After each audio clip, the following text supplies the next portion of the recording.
caranya supaya bisa kayak begini guru? Aduh, ngamalin ngaji kayak gini. Ya ini Bray, ini kan bulan puasa.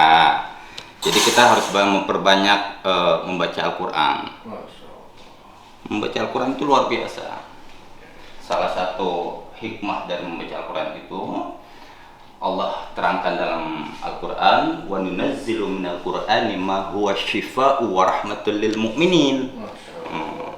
Sebagai syifa, sebagai obat dan sebagai rahmat bagi orang-orang mukmin. Manfaatnya apa tuh guru? Nah, itu salah satunya, ya. Dan untuk selanjutnya nanti kita tanyakan saja sama guru kita. Ada kiai kita dari Al-Azhar langsung.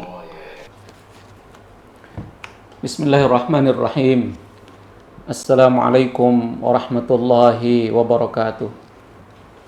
Alhamdulillah, wassalatu wassalamu ala rasulillah Sayyidina Muhammad bin Abdullah. La hawla wa la quwata illa billah. Faqad qala Allah ta'ala fi kitabihil karim, a'udhu billahi minasyaitonir rajim.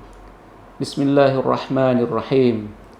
Wa idh ta'adzana rabbukum la in syakartum la azidannakum wa la in kafartum in 'adzabi lasyadid. Wa qala sallallahu alaihi wasallam fi hadithihi as-sawmu li wa ana ajazi bih. Shadaqallahul azim.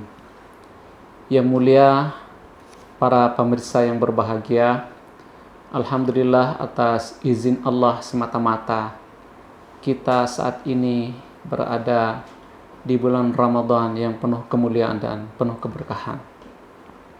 Bulan di dalamnya Ramadan punya gelar yang begitu banyak. Salah satu gelar Ramadan adalah Syahrul Quran, yaitu bulan Al-Quran.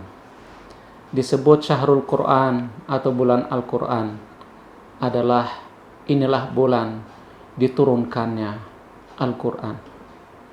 Bulan ini juga bulan yang paling banyak Al-Quran orang bertakarub dan mendekatkan diri kepadanya.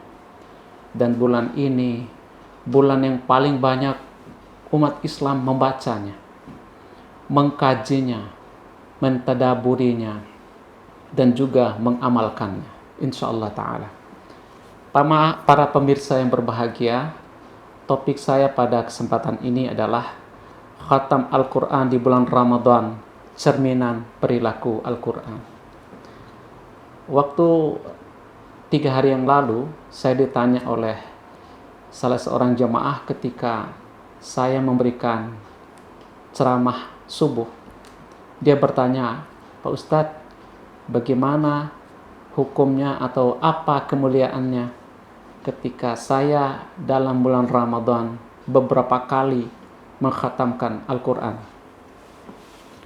Tentu pertanyaan ini bagi dia adalah suatu pertanyaan yang mengharapkan ada jawaban yang menggembirakan dia atas waktu yang tersedia yang begitu banyak dipakainya untuk bertakarub dengan Al-Quran.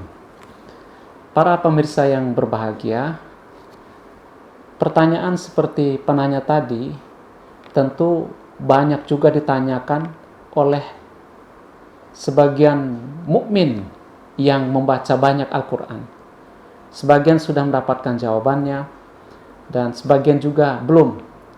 Tetapi banyak juga yang tidak pengen bertanya dan juga tidak pengen memperoleh jawaban, karena bagi dia membaca kian banyak, berinteraksi kian besar waktunya, dan menyediakan begitu banyak waktu, tentu bagi dia adalah kebahagiaan, keceriaan, dan kenyamanan jiwa raga yang luar biasa. Para pemirsa yang mulia, tentu sebagian kita tahu bahwa ulama-ulama terdahulu mengkhatamkan Al-Quran itu bahkan dalam bulan Ramadan itu berkali-kali. Tetapi yang paling istimewa menurut kita nih, ulama-ulama terdahulu mengkhatamkan Al-Quran itu dalam satu hari itu puluhan kali malah.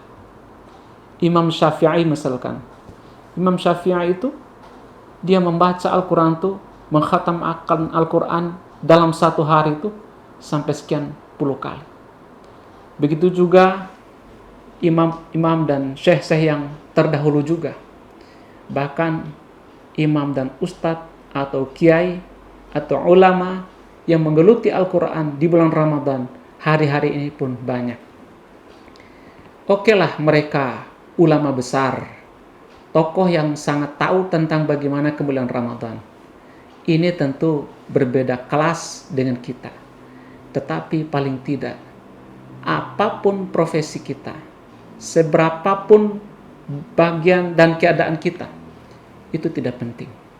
Mau bacaannya lancar, bacaannya tersendat-sendat, bacaannya terbata-bata, bacalah Al-Quran itu. Kalau ada yang bilang percuma baca Al-Quran kalau tidak mengerti artinya, jangan dengarkan itu. Jangan hiraukan itu. Walaupun kita tidak memahami Al-Quran itu, walaupun tidak kita mengerti yang kita baca, bacalah. Pelajarilah yang belum nyambung. Yang belum lancar, belajarlah agar bisa lancar. Tetapi ada juga yang bertanya kepada saya, Ustaz, mohon maaf katanya, saya ini belum bisa membaca tulisan Arabnya. Yang saya bisa Ustaz, saya tenteng kemana-mana Al-Quran ini, Al-Quran yang pakai huruf Latin. Saya katakan, teruskan itu. Saya tanya, ibu bisa nggak misalkan belajar dari alif-alifan, dari Iqra misalkan. Dia bilang, Ustadz, karena pengaruh umur barangkali kata dia, saya ini kok berat sekali. Akhirnya saya menghibur diri selagi juga bertanya kepada ustadz-ustadz yang lain bahwa boleh saja. Saran saya, teruslah membaca Al-Quran pakai huruf Latin tuh, walaupun begitu keadaannya.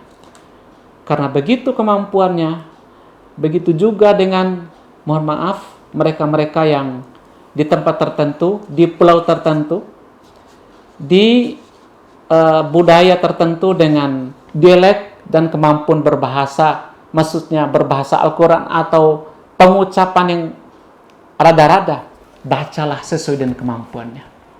Mengapa? Toh yang memberikan lidah dan pengucapan seperti itu adalah Allah Subhanahu wa taala. Ibu bapak tidak bisa disalahkan. Begitulah kemampuannya.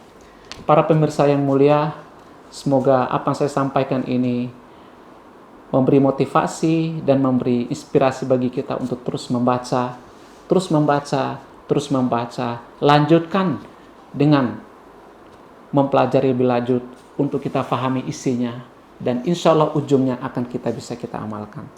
Terima kasih. Wallahul mu'afiq ila aqwamit thoriq. Wassalamualaikum warahmatullahi wabarakatuh.